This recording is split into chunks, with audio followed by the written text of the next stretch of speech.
الحمد لله وكفى وسلام على عباده الذين اصطفى أما بعد فأعوذ بالله من الشيطان الرجيم قال الله تعالى في القرآن المجيد والفرقان الحميد الذين يتبعون الرسول النبي الأمي الذي يجدونه مكتوبا عندهم في التوراة والإنجيل يأمرهم بالمعروف وينهاهم عن المنكر ويحل لهم الطيبات ويحرم عليهم الخبائث ويضع عنهم إصرهم والأغلال التي كانت عليهم فالذين آمنوا به وعزروه ونصروه واتبعوا النور الذي أنزل معه أولئك هم المفلحون. وقال النبي صلى الله عليه وسلم آمركم بأربع وأنهاكم عن أربع شهادة أن لا إله إلا الله فعقد بيده وإقام الصلاة وإيتاء الزكاة وصيام رمضان وأن تؤدوا لله خمس ما غنمتم وأنهاكم عن الدباء والنقير والحنتم والمزفت. صدق الله وصدق رسوله النبي الكريم ونحن على ذلك لمن الشاهدين والشاكرين والحمد لله رب العالمين. إن الله وملائكته يصلون على النبي يا أيها الذين آمنوا صلوا عليه وسلموا تسليما. اللهم صل على محمد وعلى آل محمد كما صليت على إبراهيم وعلى آل إبراهيم إنك حميد مجيد. اللهم بارك على محمد وعلى آل محمد كما باركت على إبراهيم وعلى آل إبراهيم إنك حميد مجيد. وقال ربكم ادعوني أستجب لكم رب اشرح لي صدري ويسر لي أمري واحلل عقدة من لساني يفقه قولي واجعل لي وزيرا من أهلي. محترم سامعین کرام اور حاضرین مجلس،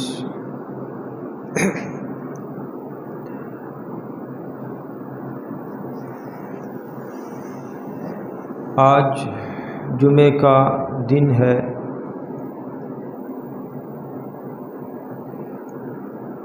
سفر المظفر کی 21 تاریخ اور ستمبر کی 8 تاریخ ہے 2023۔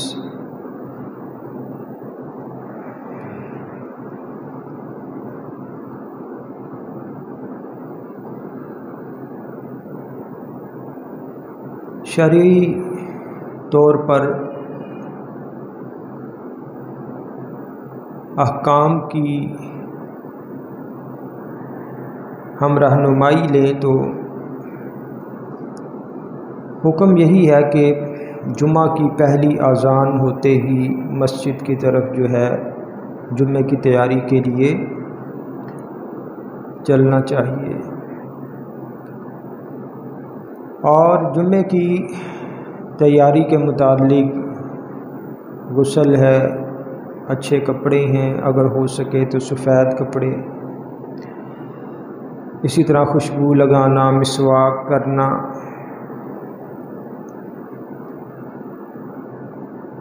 اور جلد سے جلد پہلی اذان ہوتے ہی مسجد میں جو ہے آ جانا۔ تو جمعے کی نماز کے لیے جتنا جلدی ہم مسجد میں آئیں گے اتنا ہی جو ہے ثواب ہے۔ اور پھر جمعے کے روز ایک گھڑی ایسی ہے کہ جس میں اللہ تعالیٰ دعا قبول کرتے ہیں۔ وہ خطبہ جمعہ کی اذان اور خطبہ کے دوران، اور بعض روایات میں آتا ہے سیدہ عائشہ صدیقہ اور دیگر فرماتے ہیں کہ وہ وقت ہے عصر سے مغرب کے درمیان کا جمعے کے دن۔ خیر، تو یہ بڑی سعادت ہے کہ جمعے کی نماز اور پھر دیگر روزانہ 5 نمازوں کے لیے جلد سے جلد مسجد میں آ جانا۔ اللہ تعالی ہم سب کو جو ہے عمل کی توفیق عطا فرمائے۔ سورہ اعراف کی آیت نمبر 157 اور احادیث رسول اللہ میں سے ایک حدیث جسے عبداللہ بن عباس رضی اللہ تعالیٰ عنہ نے روایت کیا ہے، میں نے آپ کے سامنے تلاوت کی۔ حضور نبی کریم صلی اللہ علیہ وسلم کے اسماء مبارکہ، اسماء النبی سے متعلق موضوع، الحمدللہ یہ 40واں جمعہ ہے اس موضوع کے متعلق، اور حضور صلی اللہ علیہ وسلم کے وہ اسماء مبارکہ کے جن کا آغاز اور جن کی ابتدا حرف الف سے ہو رہی ہے۔ گزشتہ جمعہ میں بھی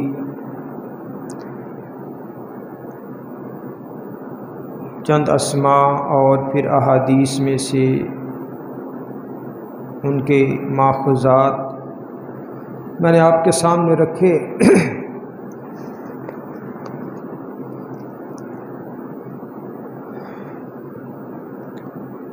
حضور صلی اللہ علیہ وسلم کے اسماء مبارکہ میں سے ایک نام العامر الناہی، العامر اور الناہی کہ امر بالمعروف اور نہی عن المنکر کرنے والے، اچھی بات کا حکم کرنے والے اور برائی سے روکنے والے، العامر الناہی۔ تو یہ اسم مبارک بھی حضور صلی اللہ علیہ وسلم کا حرف الف سے شروع ہوتا ہے۔ اب یہ دونوں اسماء مبارکہ اکٹھے اہل علم نے بیان کیے ہیں، کیونکہ یہ جو سورہ اعراف ہے آیت نمبر 157 میں نے آپ کے سامنے تلاوت کی، اس میں بھی اکٹھے ہی ذکر ہے کہ یأمرہم بالمعروف وینہاہم عن المنکر، کہ وہ نبی امی حضور نبی کریم صلی اللہ علیہ وسلم انہیں نیکی کا حکم دیتے ہیں اور برائی سے روکتے ہیں۔ تو اکٹھے ذکر ہے، اس لیے یہاں پر بھی دونوں اسماء کو اکٹھے جو ہے وہ ذکر کر دیا گیا۔ تو علامہ جلال الدین سیوطی رحمہ اللہ فرماتے ہیں کہ حضور صلی اللہ علیہ وسلم کے ان دونوں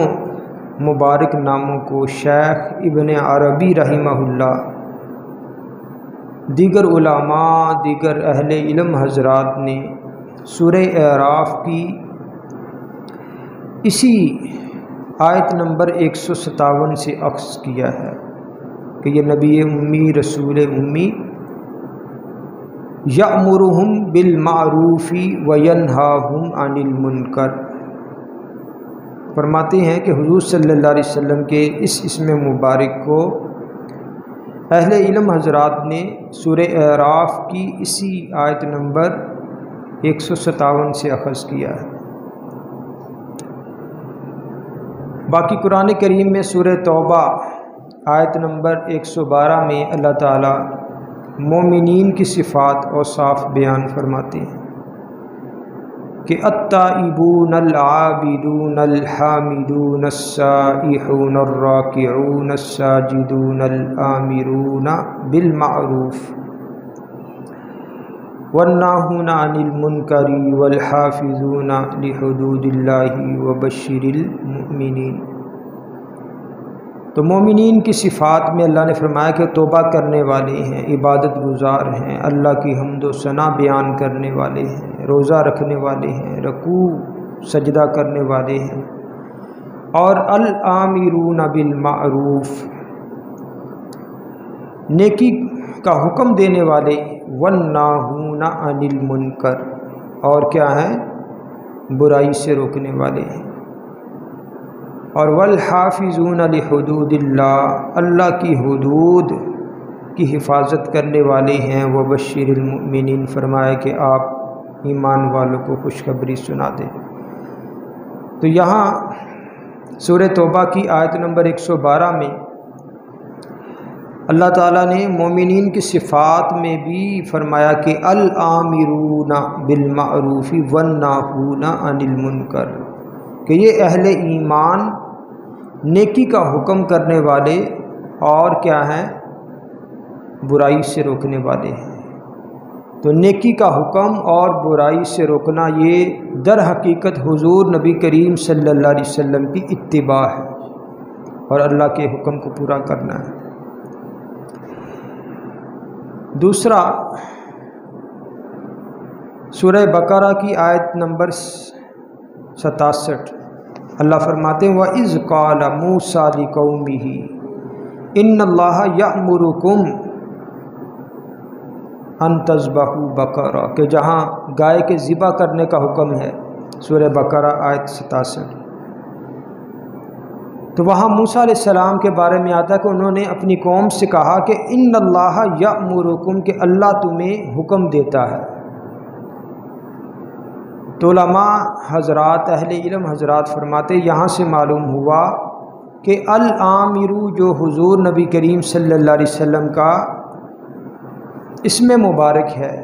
یہ در حقیقت اللہ کا بھی نام ہے۔ الآمرو یا ان اللہ یأمرکم، اللہ تمہیں حکم دیتا ہے۔ فرماتے ہیں کہ الآمرو حضور صلی اللہ علیہ وسلم کے ان ناموں میں سے ہے کہ جو اللہ کا نام بھی ہے اور اللہ نے حضور نبی کریم صلی اللہ علیہ وسلم کو بھی اپنا نام عطا کیا ہے۔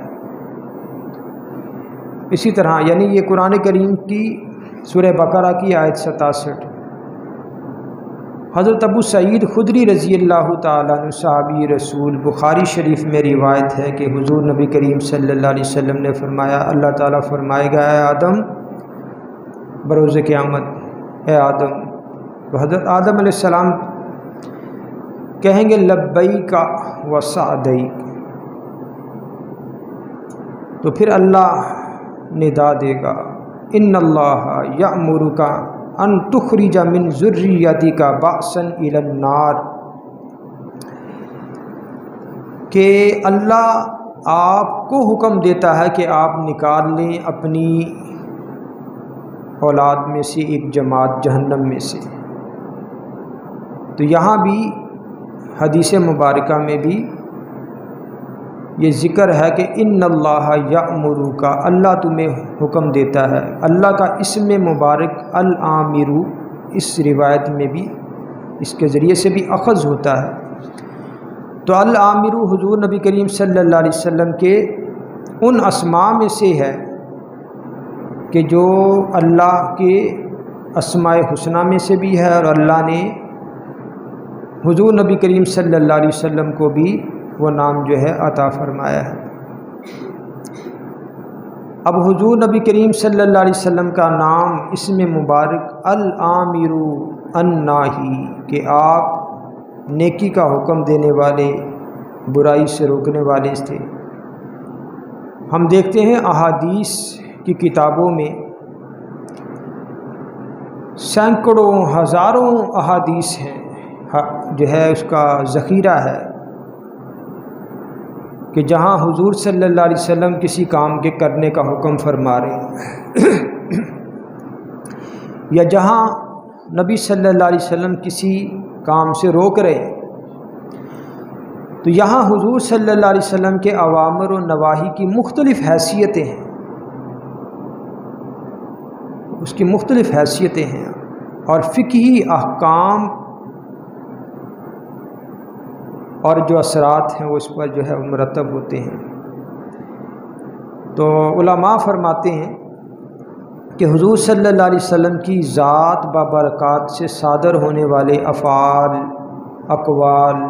اوامر و نواہی یہ مختلف حیثیتوں کے حامل ہوا کرتے تھے۔ کبھی تو حضور صلی اللہ علیہ وسلم امام المسلمین ہونے کے بنا پر کوئی حکم دیتے تھے، مسلمانوں کے امام ہونے کے، کبھی بحیثیت مفتی ہونے کے رسول اللہ حکم دیا کرتے تھے، کبھی رسول اللہ صلی اللہ علیہ وسلم مصالح اور مشیر ہونے کی صورت میں ارشاد فرمایا کرتے تھے، حکم دیا کرتے تھے، کبھی بحیثیت ناصح نصیحت کرنے والے کی حیثیت سے حضور حکم دیتے تھے، اور اہل علم فرماتے کبھی نفس کو اکمل درجے پر لانے کی حیثیت سے، اور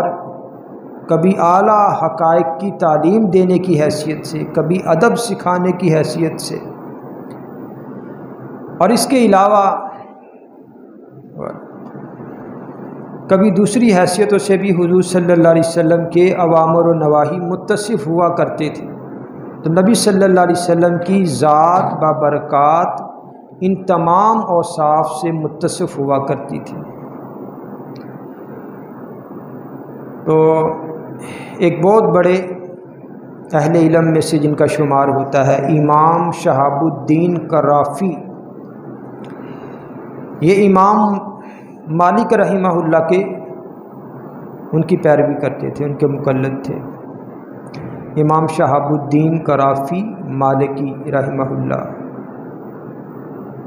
تو یہ فرماتے ہیں، لکھتے ہیں اپنی کتاب میں کہ نبی کریم صلی اللہ علیہ وسلم امام اعظم، قاضی احکم، مفتی عالم، امام الائمہ، قاضی القضاء، عالم العلماء تھے۔ یعنی حضور صلی اللہ علیہ وسلم کو جتنے بھی علمی اوصاف ہیں، ہر وصف کے لحاظ سے دیکھا جائے تو حضور صلی اللہ علیہ وسلم اپنے اس وصف میں تمام لوگوں سے بڑے ہوئے تھے۔ تو فرماتے کہ حضور صلی اللہ علیہ وسلم تمام دینی مناصب کے اعلیٰ درجے پر فائز تھے، اعلیٰ درجے پر فائز تھے۔ آپ کے تصرفات فی الغالب تبلیغ کی حیثیت سے تھے، کوئی بھی حکم آپ کا تھا تو اس کا سب سے جو پہلا درجہ تھا وہ تبلیغ کا تھا، کیونکہ نبی صلی اللہ علیہ وسلم پر جو ہے رسالت کی جو صفت ہے یہ غالب تھی، آپ رسول تھے۔ اور فرماتے بعد ازاں حضور صلی اللہ علیہ وسلم کے تصرفات کچھ تو بالاجماع تبلیغ اور فتویٰ کی حیثیت سے ہوا کرتے تھے، کچھ بالاجماع قاضی کی حیثیت سے ہوا کرتے تھے، اور کچھ تصرفات بالاجماع امام المسلمین ہونے کی حیثیت سے ہوتے تھے۔ فرماتے اسی کے ساتھ کچھ تصرفات حضور صلی اللہ علیہ وسلم کے اوامر و نواہی ایسے بھی تھے کہ جن کے بارے میں قطعی طور پر کچھ کہنا یہ مشکل ہے کہ رسول اللہ نے وہ حکم کس حیثیت سے آپ نے جو ہے وہ ارشاد فرمایا ہے۔ تو علامہ شہاب الدین کرافی مالکی رحمہ اللہ فرماتے ہیں کہ اس طرح کے تصرفات میں بعض علماء نے ایک حیثیت کو راجع قرار دیا اور بعض نے دوسری حیثیت کو۔ بعض نے کہہ دیا کہ یہاں حضور صلی اللہ علیہ وسلم نے بحیثیت امام المسلمین ہونے کے یہ حکم دیا ہے۔ بعض نے کہا نہیں، یہاں حضور صلی اللہ علیہ وسلم نے بحیثیت قاضی ہونے کے ارشاد فرمایا ہے۔ خیر، تو امام شہاب الدین کرافی مالکی رحمہ اللہ فرماتے ہیں کہ ان مختلف اوصاف کے حامل تصرفات کے شریعت میں الگ الگ اس کے آثار ہیں، الگ الگ آثار اور الگ الگ اس کی سند ہے اور روایات ہیں۔ فرماتے ہیں ظاہر ہے کہ حضور صلی اللہ علیہ وسلم کے وہ افعال اور اقوال جو بحیثیت تبلیغ کے صادر ہوئے وہ تا قیامت ہر دور کے لیے ایک عمومی حکم تصور ہوں گے جو تبلیغ کی غرض سے کیے۔ تو ظاہری بات ہے حضور صلی اللہ علیہ وسلم کی نبوت اور رسالت قیامت تک ہے، تو اس اعتبار سے پھر وہ اوامر و نواہی عمومی طور پر جب حکم تصور ہوں گے تو ان کا حکم جو ہے وہ عام ہوگا، ہر ایک کے لیے ہوگا۔ اور فرماتے اگر وہ معمور بھی ہی ہوں گے تو ہر شخص اپنے طور پر کسی سے اجازت لیے بغیر ان کو اپنائے گا۔ اگر ان پر عمل کیا جا سکتا ہو اور کیا جا رہا ہو، جیسے آپ اس کی مثال سمجھ لیں کہ نبی صلی اللہ علیہ وسلم نے بعض دعائیں آپ نے اپنے فرمان میں ارشاد فرمائی ہیں، تو پھر کسی سے اجازت لیے بغیر آپ اس کو پڑھ سکتے ہیں۔ ایک تو ہے نا بعض خصوصی وظائف ہوتے ہیں بزرگان دین کے کہ جو احادیث میں نہیں آئے، ہاں ان کے لیے اجازت پھر اس درجے میں ہوتی ہے کیونکہ وہ بزرگوں کا ایک تجربہ ہوتا ہے کہ اس کی تعداد کیا ہے، اس کے اوقات کیا ہیں، اس کے آداب کیا ہیں، کیسے پڑھنا ہے۔ لیکن فرماتے کہ جو احادیث میں آ گئے پھر وہاں اس کے لیے آپ کو اگر آپ نے اس کو اپنانا تو پھر اجازت کی۔ ہاں آپ کو اگر کہتے ہیں کہ جی اس میں تلفظ مجھ سے غلط نہ ہو تو کسی کے سامنے پڑھ لیں اور اس کو سنا دے بھی دیکھیں میں ٹھیک پڑھ رہا ہوں۔ تو کہتے ہیں کہ اگر وہ معمور بھی ہی ہوں گے تو ہر شخص اپنے طور پر کسی سے اجازت لیے بغیر ان کو اپنائے گا، اور یہی حکم مباح کا بھی ہے کہ کوئی بھی آدمی وہ عمل کر سکتا ہے۔ فرمایا اگر وہ ممنوع ہے تو ہر شخص اپنے طور پر ان سے پرہیز کرے گا،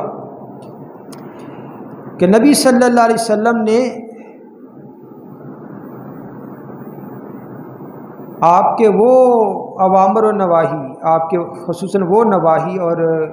نہی عن المنکر کہ جو تبلیغ کی غرض سے ہیں، تو پھر ہر آدمی جو کہ امت کی حیثیت رکھتا ہے، امتی کی حیثیت رکھتا ہے، اس کے لیے ضروری ہے کہ پھر وہ ان کاموں سے پرہیز کرے۔ یہ نہیں کہ پھر جیسے جناب علاج کے سلسلے میں انسان کسی معالج کے پاس جاتا ہے یا کسی ڈاکٹر کے پاس جاتا ہے تو ایک معالج کہہ دے گا نہیں جی آپ یہ چیز استعمال کر لیں، آپ کو اس میں حرج کوئی نہیں ہے، دوسرا کہے گا کہ نہیں جی روک دیں۔ وہ پھر ایسا سلسلہ نہیں ہوگا۔ نبی صلی اللہ علیہ وسلم کے وہ نواہی کہ جہاں حضور صلی اللہ علیہ وسلم نے کسی کام سے منع کیا ہے، تبلیغ کی غرض سے کیا ہے، اس میں پھر ساری امت کے لیے عموم ہے، ساری امت اس میں شامل ہے۔ تو امام شہاب الدین کرافی مالکی رحمہ اللہ فرماتے ہیں کہ اگر وہ تصرف امام ہونے کی حیثیت سے ہے تو امام کی اجازت کے بغیر اس کا اقدام کرنا جائز نہیں ہے۔ امام المسلمین ہونے کی حیثیت سے رسول اللہ نے جو حکم دیا تو پھر وقت کے اعتبار سے اگر کوئی حاکم ہے، آپ کے اوپر کوئی امام ہے، تو پھر آپ کے لیے ضروری ہے کہ پھر وہاں اپنے امام کی بھی اقتدا کرنی۔ اور فرماتے ہیں کہ اس لیے کہ حضور صلی اللہ علیہ وسلم کا تبلیغ کے بجائے بحیثیت امام تصرف، کسی کام کے حکم کرنے کا مقصد اور کسی کام سے روکنے کا تقاضا یہی ہے، اور حضور صلی اللہ علیہ وسلم کا تصرف اگر فرماتے قاضی ہونے کی حیثیت سے ہو، قاضی ہونے کی حیثیت سے، تو فرماتے ہیں کہ اس کے اقدام کرنے کے لیے، اس کو اپنانے کے لیے پھر قاضی کا فیصلہ ضروری ہے۔ یہ نہیں کہ نبی صلی اللہ علیہ وسلم نے ایک فیصلہ قاضی ہونے کی حیثیت سے اپنی حیات مبارکہ میں کر دیا، اب وہی فیصلہ کسی دوسرے دور میں اس فیصلے پر عمل درآمد کرنا ہے تو پھر وہ قاضی ہی کی حیثیت سے وہ فیصلہ آنا چاہیے۔ یعنی یہ رسول اللہ صلی اللہ علیہ وسلم کے اوامر و نواہی کو اللہ نے یہ اعزاز عطا فرمایا ہے کہ حضور صلی اللہ علیہ وسلم نے جس حیثیت سے بھی کوئی حکم صادر کیا، کسی کام سے روکا، کیونکہ نبی صلی اللہ علیہ وسلم کی نبوت اور رسالت تا قیامت ہے، تو پھر اسی حیثیت کو اللہ نے پھر برقرار تا قیامت رکھا ہے کہ کسی بھی کام کو رسول اللہ نے جس حیثیت سے صادر فرمایا، پھر اسی حیثیت کا کیا ہے ہونا جو ہے ضروری ہے، اس کے بغیر جو ہے وہ اقدام نہیں کر سکتی۔ تو نبی صلی اللہ علیہ وسلم کی اوامر و نواہی کہ حضور صلی اللہ علیہ وسلم العامر الناہی، اس میں مبارک ہے کہ حضور جو ہے اچھے کام کا حکم کرنے والے تھے اور برائی سے روکنے والے تھے۔ اب اس کی مثال جو ہے بخاری شریف میں، سنن ابی داؤد وغیرہ میں، دیگر روایات اور احادیث کی کتابوں میں ہے کہ ایک صحابیہ تھی حضرت بریرہ رضی اللہ تعالی عنہ، یہ باندی تھی، غلام تھی۔ ان کے جو شوہر تھے مغیث، یہ بھی غلام تھے، یعنی بیوی کسی اور کی غلام ہے، وہ بھی غلام ہے، اور شوہر بھی غلام ہے، وہ کسی اور کا ہے۔ اب یہ جو بریرہ تھی صحابیہ، اس نے مکاتبت کر لی کسی اپنے مالک سے کہ میں آپ کو، مکاتبت کہتے ہیں، اب تو غلامی کا دور نہیں ہے، مکاتبت کہتے کوئی غلام یا باندی اپنے مالک کے ساتھ طے کر لے کہ اتنے وقت کے اندر میں آپ کو اتنے پیسے دے دوں گی، آپ مجھے آزاد کر دو، اسے کہتے ہیں مکاتبت۔ کوئی لکھ پڑھ تو ہو جاتی ہے، اور غلام اس عرصے کے دوران وہ رقم مالک کو دیتا ہے اور پھر وہ آزاد ہو جاتا ہے۔ تو یہ جو بریرہ تھی، انہوں نے اپنے مالکوں سے مکاتبت کر لی کہ میں کیا مکاتبت تھی؟ 9 اوقیہ چاندی، سالانہ 1 اوقیہ رقم دوں گی اور کیا ہے، میں آزاد ہو جاؤں گی۔ اب یہ رقم کی ادائیگی میں مدد حاصل کرنے کے لیے سیدہ عائشہ صدیقہ رضی اللہ تعالی عنہ ام المؤمنین کی خدمت میں حاضر ہوئی، سارا معاملہ بیان کیا۔ ادھر جو مغیث تھے، ان کو حضرت بریرہ سے ظاہر بات ہے شوہر تھے، ان کو بڑی محبت تھی، لیکن جو بریرہ تھی ان کو اتنی ہی بددلی تھی، وہ کسی وجہ سے وہ بدگمانی جب ذہن میں آ جائے تو کیا پھر انسان بھٹک جاتا ہے۔ یہ بدگمانی ایک ایسی ایک بری خصلت ہے کہ اگر دل میں آ جائے تو سامنے والا آدمی چاہے وہ آپ کا کتنا ہی خیر خواہ ہے، وہ آپ اس کو اپنا خیر خواہ نہیں سمجھو۔ اب شوہر تو چاہ رہا ہے بیوی کو، لیکن بیوی کے دل میں محبت نہیں ہے۔ تو علماء اہل علم فرماتے شرعی طور پر آزادی کے بعد بریرہ کو یہ حق حاصل تھا کہ وہ نکاح کو قائم رکھے یا توڑ دے، کیونکہ وہ آزاد ہو گئی۔ تو اس نے، بریرہ نے اپنے اس حق کو استعمال کرتے ہوئے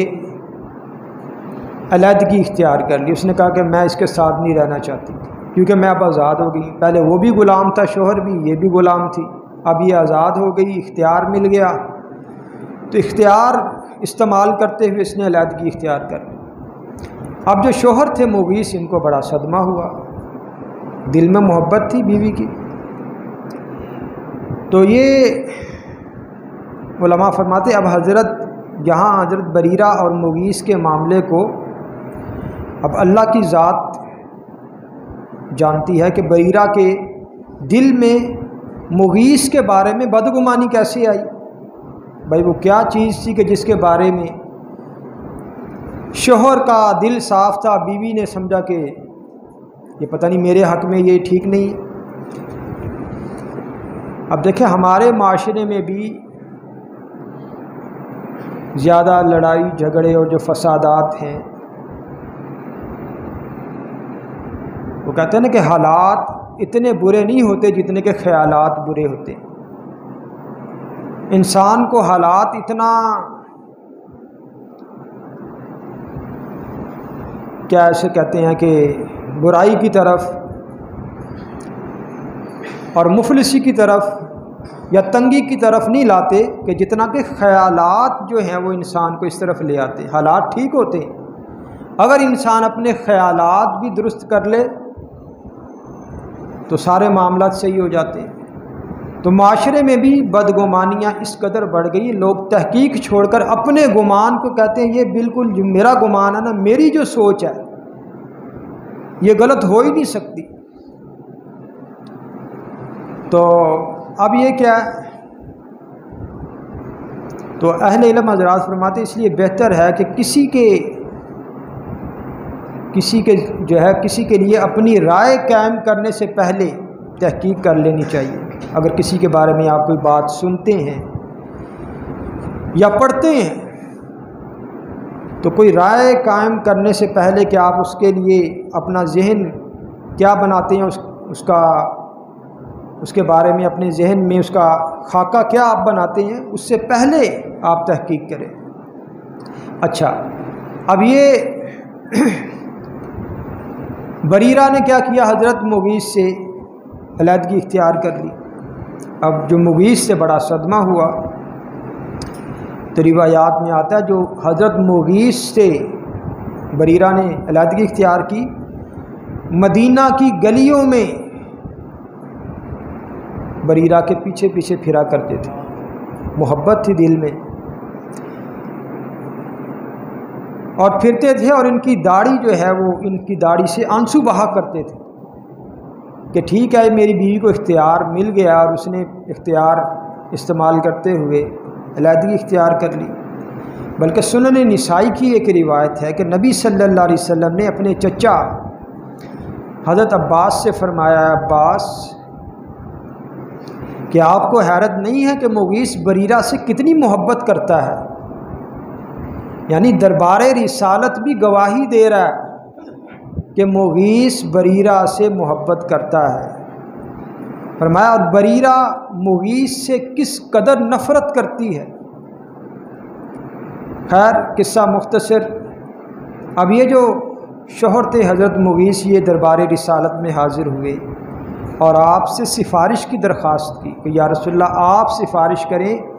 بریرہ کو کہ وہ ایسا نہ کرے، نکاح کو قائم رکھے. تو حضور صلی اللہ علیہ وسلم نے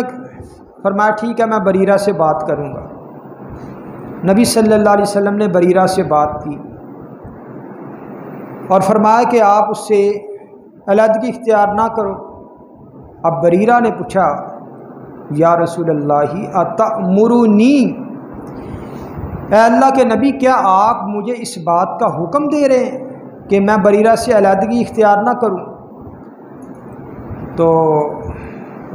کہ رجوع کر لوں؟ رسول اللہ صلی اللہ علیہ وسلم نے فرمایا انما انا شفیع، کہ میں حکم نہیں دے رہا، میں سفارش کر رہا ہوں، مرضی آپ کی ہے.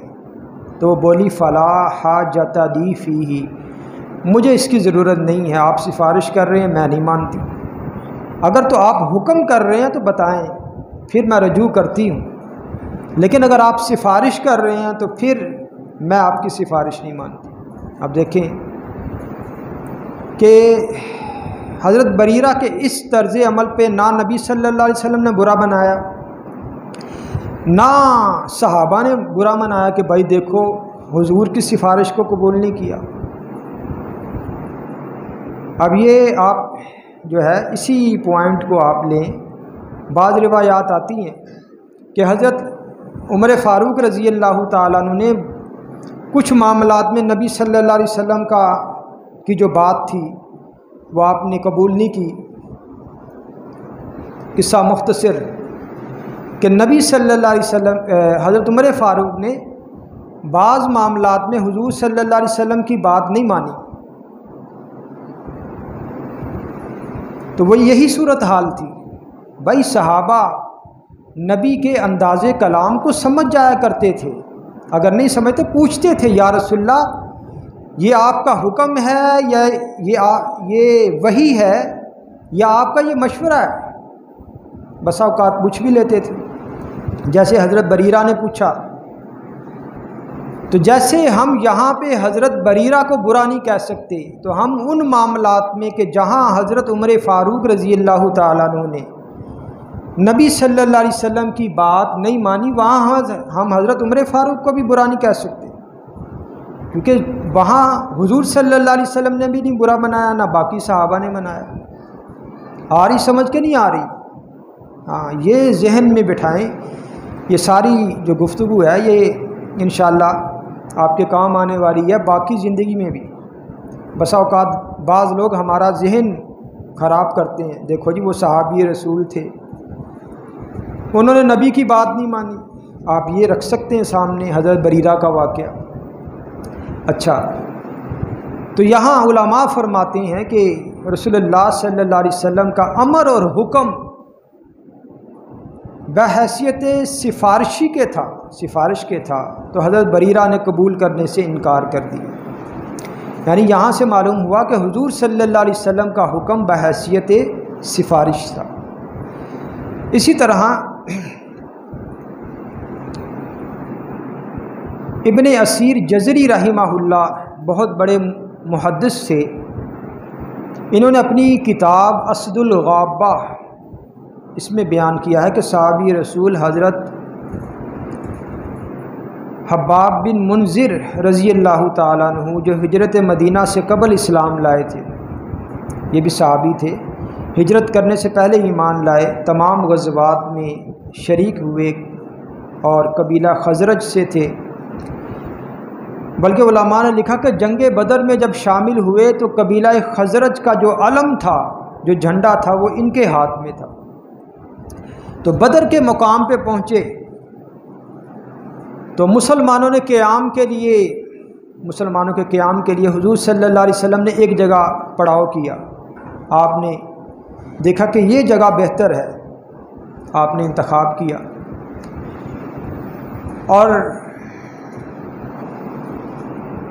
کیا کہہ سکتے ہیں اسے کہ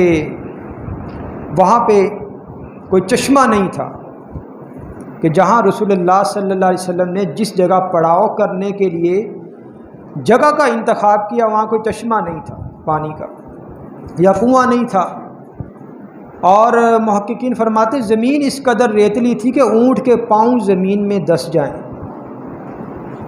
پانی بھی نہیں ہے وہاں پہ، بندہ ٹھہر بھی نہیں سکتا۔ تو ایک یہی صحابی حضرت حباب بن منذر رضی اللہ تعالیٰ عنہ نے دربار رسالت میں عرض کی کہ یا رسول اللہ جس مقام کا پڑاؤ کے لیے آپ نے انتخاب کیا ہے، کیا یہ اللہ کا حکم اور وحی ہے یا آپ کی ذاتی رائے اور فوجی تدبیر ہے؟ کیا پوچھا؟ یا رسول اللہ جس جگہ کا آپ نے انتخاب کیا ہے یہ اللہ کا حکم اور وحی ہے یا آپ کی ذاتی رائے ہے اور فوجی تدبیر ہے؟ تو حضور صلی اللہ علیہ وسلم نے فرمایا نہیں، یہ وحی نہیں ہے، یہ میری ذاتی رائے ہے، میرے خیال میں یہ جگہ ٹھیک ہے، یہ اللہ کا حکم نہیں ہے۔ تو حضرت حباب بن منذر رضی اللہ تعالیٰ نے عرض کی یا رسول اللہ یہ جگہ ٹھیک نہیں ہے، ہمیں پانی کی طرف اترنا چاہیے، ہمیں اس جگہ کی طرف پڑاؤ کرنا چاہیے جہاں پانی ہو۔ اور تمام کنوؤں پر قبضہ کر کے ایک حوض تیار کرنا چاہیے تاکہ ہمارے لشکر میں پانی کی قلت نہ ہو اور دشمن شدت پیاس سے پریشان بھی ہو۔ جب ہمارا سارے کنوؤں پر اور پانی کی جگہ پہ قبضہ ہوگا تو دشمن جب پانی کے لیے آئے گا اسے ہماری طرف ہی آنا پڑے گا، آگے ہم ہوں گے، پھر ہم ٹکر لینی پڑے گی۔ تو نبی صلی اللہ علیہ وسلم نے فرمایا کہ حباب صحیح کہتے ہیں۔ تو محققین نے، اہل علم حضرات نے، محدثین نے بیان کیا کہ جو ہے سارے لشکر کو، سارا لشکر وہ جو بدر کا کنواں تھا بدر کا کنواں، یہ اس کے پاس پھر وہ جلوہ افروز ہو گئے، وہاں پڑاؤ کیا۔ تو یہاں کیا ہے، حضور صلی اللہ علیہ وسلم کا حکم ہمیں وہ وضاحت ہو رہا ہے کہ وہ وحی نہیں بلکہ وہ رسول اللہ صلی اللہ علیہ وسلم کی ذاتی رائے تھی۔ خیر، اب چند احادیث میں آپ کے سامنے رکھوں گا کہ جن سے ہمیں معلوم ہوگا کہ نبی صلی اللہ علیہ وسلم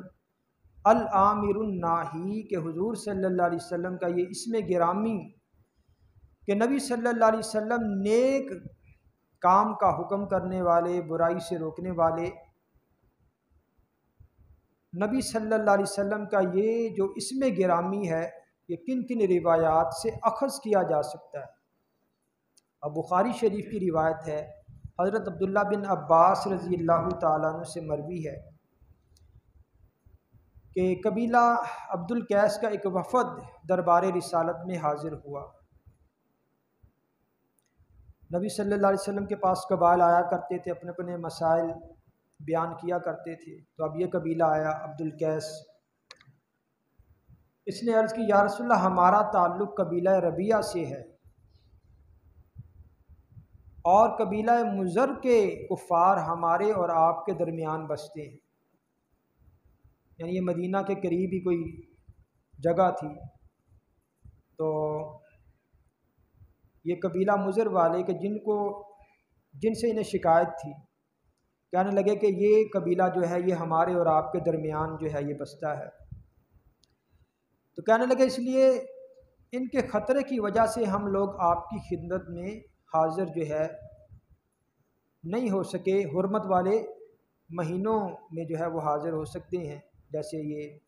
محرم ہے، رجب ہے اور جتنے بھی حرمت والے مہینے،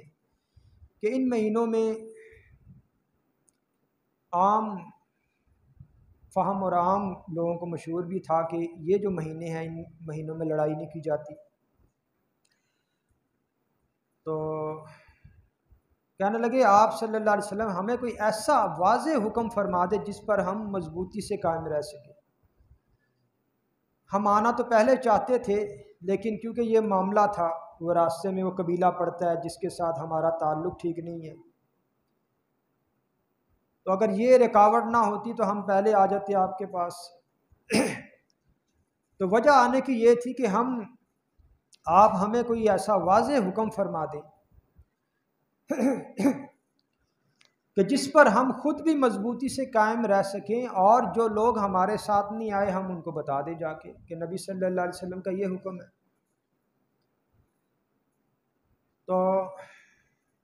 حضرت عبداللہ بن عباس رضی اللہ تعالیٰ عنہ فرماتے ہیں نبی صلی اللہ علیہ وسلم فرمایا کہ آمرکم باربع وانہاکم عن اربع، کہ میں تمہیں حکم دیتا ہوں 4 چیزوں کا اور 4 ہی چیزوں سے تمہیں روکتا ہوں۔ اب یہاں پہ دیکھیں خود رسول اللہ فرما رہے ہیں آمرکم باربع وانہاکم عن اربع، میں تمہیں حکم دیتا ہوں 4 چیزوں کا اور تمہیں منع کرتا ہوں 4 چیزوں سے۔ تو یہ روایت، یہ جو الفاظ ہیں، انہی روایت کے انہی الفاظ سے اخذ ہوتا ہے رسول اللہ کا نام العامر اور رسول اللہ کا نام الناہی۔ فرمایا کہ جن 4 چیزوں کا تمہیں حکم دیتا ہوں، الایمان باللہ، اللہ پر ایمان، اور روایت کرنے والے جو صحابی عبداللہ بن عباس رضی اللہ تعالیٰ عنہ فرماتے ہیں کہ وَعَقَدَ بِيَدِهِ رسول اللہ نے اپنے ہاتھ کو گرا لگائی، اس طرح بند کیا رسول۔ وَإِقَامِ الصَّلَاةِ فرمایا کہ نماز کا قائم کرنا، وَإِيتَاءِ الزَّكَاةِ زکوٰۃ کے قائم کرنے کا تمہیں حکم دیتا ہوں، وَصِيَامِ رمضان رمضان کے روزے رکھنے کا حکم دیتا ہوں، وَأَن تُؤَدُّوا لِلَّهِ خُمُسَ مَا غَنِمْتُمْ اور تمہیں اس بات کا میں حکم دیتا ہوں کہ جو تمہیں مال غنیمت ملتا ہے اس میں سے 5واں حصہ اللہ کے لیے نکال دو۔ مال غنیمت کی تقسیم پھر ہوتی ہے، اس کا ایک الگ جو ہے موضوع ہے۔ فرمایا یہ 5 چیزیں، وَأَنْهَاكُمْ عَنِ الدُّبَّاءِ میں تمہیں روکتا ہوں، ایک برتن ہوتا ہے کدو کو خشک کر کے، وہ کسی زمانے میں، یہ اب بھی جو ریتلے اور ریگستان یہ جو علاقے ہیں صحرائی علاقے ہیں وہاں پہ اس قسم کے برتن اب بھی جو ہے بنائے جاتے ہیں کہ جو کدو ہوتا ہے اس کو خشک کر لیتے ہیں اور پھر اس کا گودا اور بیج نکال دیتے ہیں، تو وہ جو خشک ہو جاتا ہے وہ پھر ایک برتن کی شکل میں وہ بن جاتا ہے، برتن بن جاتا ہے۔ تو اب نبی صلی اللہ علیہ وسلم نے فرمایا کہ میں تمہیں روکتا ہوں عن الدبا، کدو سے جو بنایا گیا برتن ہے اس کے استعمال سے۔ اچھا، جتنے بھی برتن رسول اللہ بیان فرما رہے ہیں ان برتنوں میں یہ جو شراب ہوا کرتی تھی اس دور میں، یہ لوگ ان برتنوں میں اکٹھی کرتے تھے، تو آپ نے کیا فرمایا،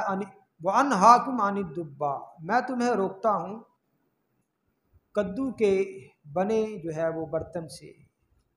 وَالنَّقِيرِ اور فرمایا کہ میں روکتا ہوں تمہیں لکڑی کے بنے ہوئے برتن سے۔ اب یہ جو لکڑی کا برتن ہے یہ بسا اوقات یہ جو کھجور کا درخت ہے اس کا جو تنا ہے اس کو اندر سے تراشا جاتا ہے، تنے کو، تو وہ برتن بن جاتا ہے۔ تو اس دور میں لوگ اس برتن میں بھی شراب رکھتے تھے اور اس میں بناتے بھی تھے، تو وہ صرف کھجور کا نہیں بلکہ کوئی بھی کسی بھی قسم کی لکڑی کا درخت ہو تو وہ اس کا وہ برتن بن سکتا ہے،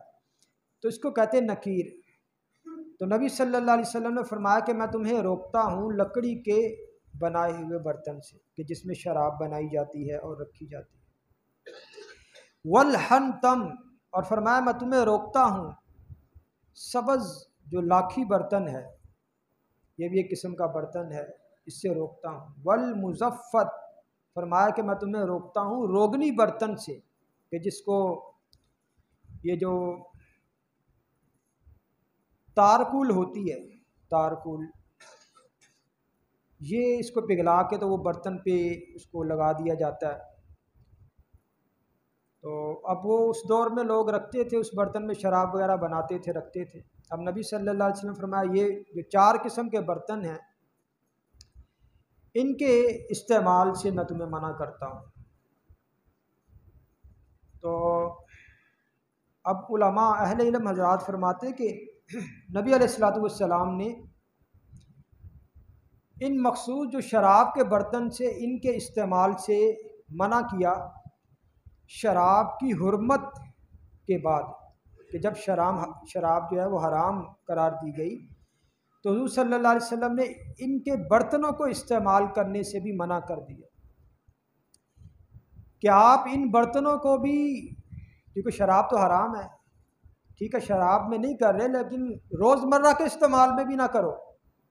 کیوں نہ کرو؟ کیونکہ دیکھنے والا وہ کہے گا پتہ نہیں یار یہ ابھی بھی اس نے حرام چیز